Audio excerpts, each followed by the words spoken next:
নমস্কার বন্ধুরা, আমি আপনাদের প্রিয় গল্পকার। আজ আমি আপনাদের জন্য এমন এক গল্প নিয়ে এসেছি যা একজন নাম প্রকাশে অনিচ্ছুক ফলোয়ার আমাকে পাঠিয়েছেন। তার জীবনের এক গভীর, গোপন অথচ অত্যন্ত রোমাঞ্চকর এক কাহিনী। গল্পটা শুনতে শুনতে হয়তো আপনাদের মনেও অনেক প্রশ্ন আসবে, অনেক আবেগ উথাল পাথাল করবে। আর হ্যাঁ, যারা আমার আইএমও নাম্বার পেতে চান তারা একটু ধৈর্য ধরে পুরোটা শুনুন। গল্পের কোনো এক ফাঁকে আমি আমার ব্যক্তিগত আইএমও নাম্বারটি শেয়ার করব। গল্পটা শুরু হচ্ছে বেশ কয়েক বছর আগে, আমাদের কলকাতার এক সাধারণ বাঙালি পরিবার থেকে। আমাদের বাড়িটা ছিল বেশ পুরনো, শহরতলির এক প্রান্তে। আমি অর্থাৎ গল্পের কথক উর্মিলা। তখন আমার বিয়ে হয়েছে বছর 5। আমার স্বামী অভিক একজন আর্কিটেক্ট। বাবার নিজস্ব একটা ছোটখাটো কনসালটেন্সি ফার্ম ছিল, সেটা অভিকই সামলাত। বাবা গত হয়েছেন বেশ কয়েক বছর হল। সেই ফার্মে বাবার একজন পুরনো সহকর্মী ছিলেন, নাম রতনদা। রতনদা ছিলেন একটু অন্যরকম মানুষ, শান্ত, সৌম্য এবং অসম্ভব প্রতিভাবান। বাবার মৃত্যুর পর অভিক যখন ফার্মের দায়িত্ব নেয় তখন রতনদা তখনও ছিলেন। অভিক ও রতনদা মিলে কাজ করত। আমার জীবনে সেই সময়টা ছিল একটু একাকিত্বের। অভিক সারাদিন অফিসের কাজে ব্যস্ত থাকত।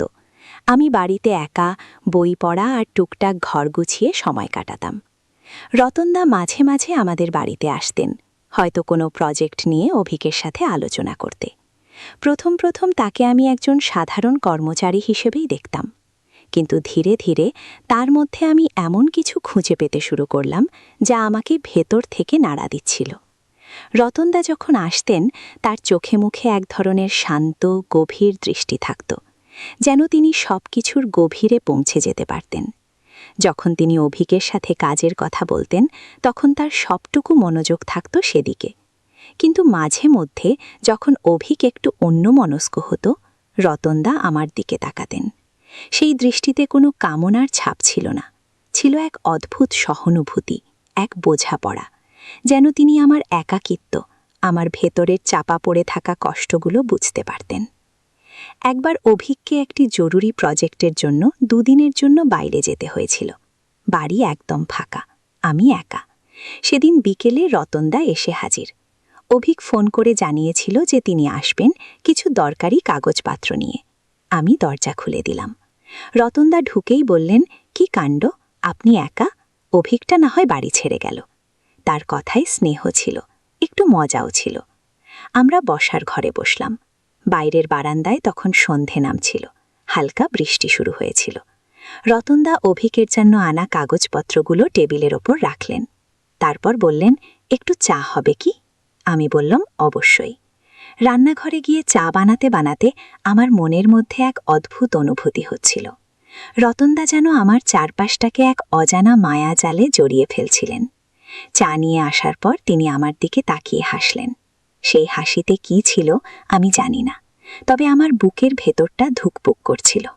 তিনি বললেন, আপনি কি সবসময় একাই থাকেন?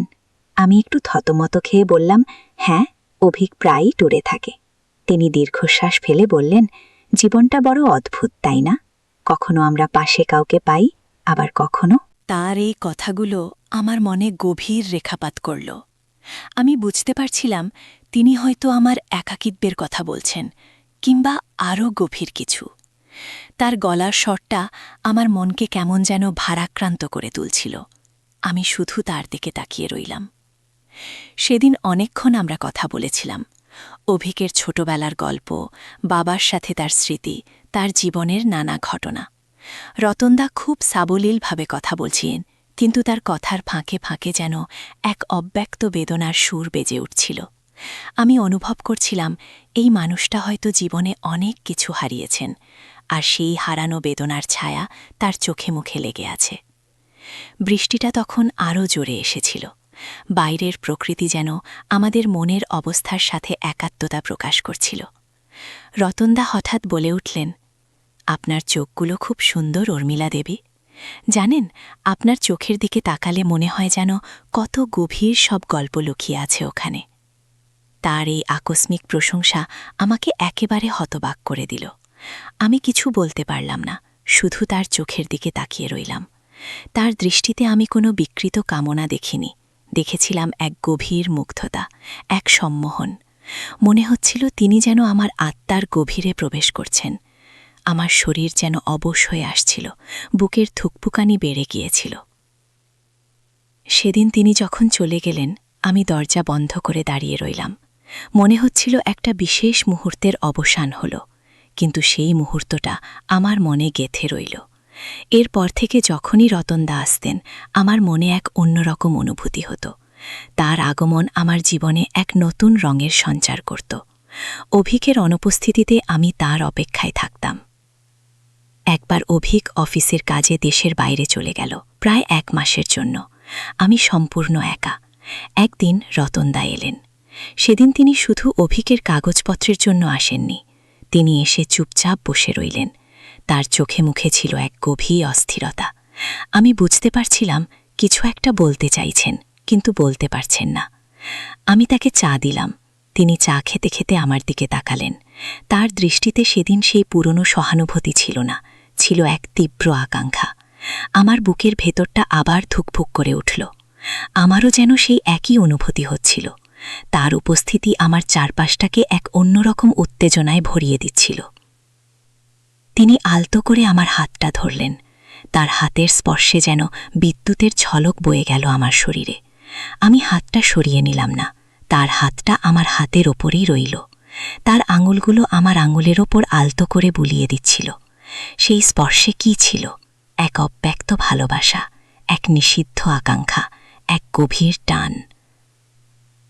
আমার মনে তখন ভয়ের সাথে এক অজানা আনন্দও কাজ করছিল। আমি জানতাম এটা ভুল, এটা সামাজিকভাবে অগ্রহণযোগ্য, কিন্তু এই মুহূর্তে আমার মন শুধু রতনদার স্পর্শেই ডুবেছিল। তার সেই নরম উষ্ণ হাত আমার মনের সব দ্বিধা, সব ভয়কে দূর করে দিচ্ছিল। তিনি আমার দিকে ঝুঁকে এলেন। তার নিঃশ্বাস আমার মুখের উপর এসে পড়ছিল। আমি চোখ বন্ধ করে ফেললাম। আমার সমস্ত শরীর উত্তেজনায় কাঁপছিল। তার ঠোঁট আমার ঠোঁটের খুব কাছে।